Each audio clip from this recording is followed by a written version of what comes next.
Hey guys, Mike here. In this quick video, I'm going to show you the most optimal way to move your army forward. There's a couple of principles you want to keep in mind, and let's just get straight into the first one. So the first principle you want to do is make sure your low movement units are prioritized first when moving forward. So, I have Gold Mary here with 5 move. I have all my footlock units with 5 move up in the front, and then I have all my calves in the back. So this is assuming I'm trying to move north this way. So you just move all your footlock. They're typically your footlock units, right? Your cavalry and your flyers will have 6 movement. So this is how you should move them. And this is kind of assuming that there's no enemies, in front of you. This is like if you're just trying to advance your army forward. Where to? So you can kind of ignore the enemies for now. I'm just trying to demonstrate. I can do this. I'll do my best. And then you want to prioritize your dance? cavalry. So your your wolf cavalry and your horses. I'm your knight to command. And the reason you want to prioritize these guys next is because your flyers, I can handle it. usually if there's like mountains or something nearby, they can just sit on those mountains, so they have more options or squares that they can sit on. Like this. You got it. Now the reason you want to move your the reason you want to keep your cavalry and your flyers in the back when they're deployed, like how I had there, is because if you're moving north, then they can always catch up. They can easily catch up. There is no situation where your footlock units will outpace your cavalry and your flyers. You see, like, even though they were all the way back there, like I had units deployed here, right? And I moved them forward, like Gold Mary. But now, like, you can see my flyers are already caught up. And I'm probably gonna die here, so we'll just skip this. I'll just rewind it back.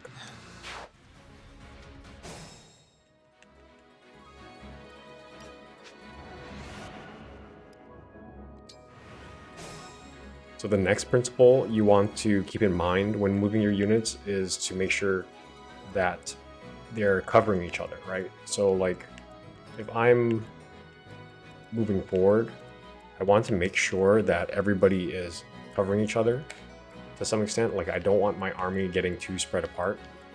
And this is especially crucial in Fire Emblem Engage because the movement has been significantly nerfed compared to past Fire Emblem games. In past Fire Emblem games, the horses used to have like 10 move, sometimes even 12.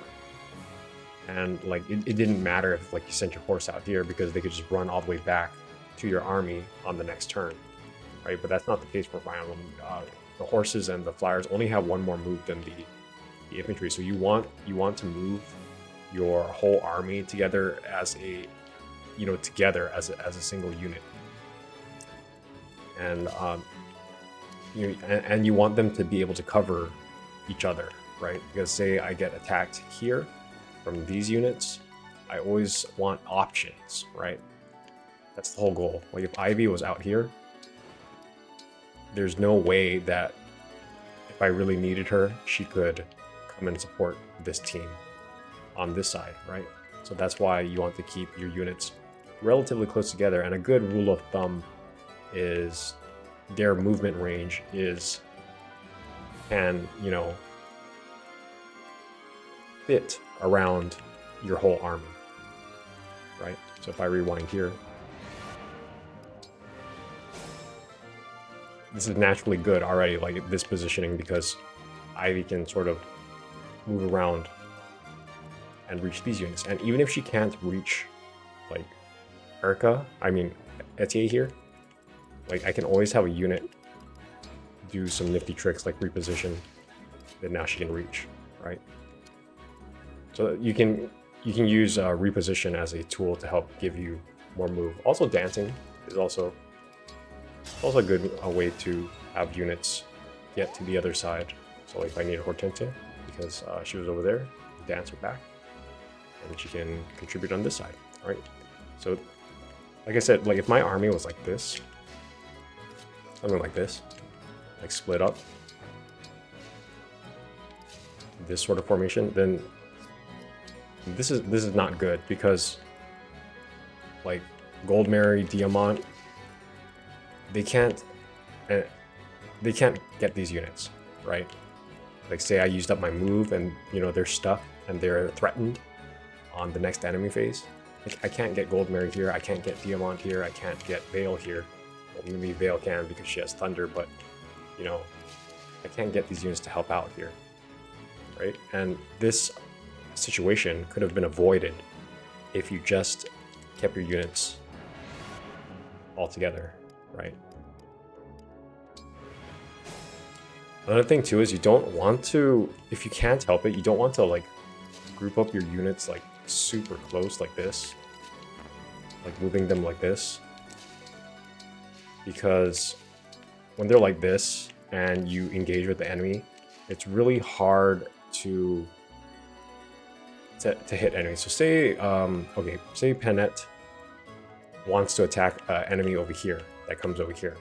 Well, she can't get there because Diamant is blocking her way.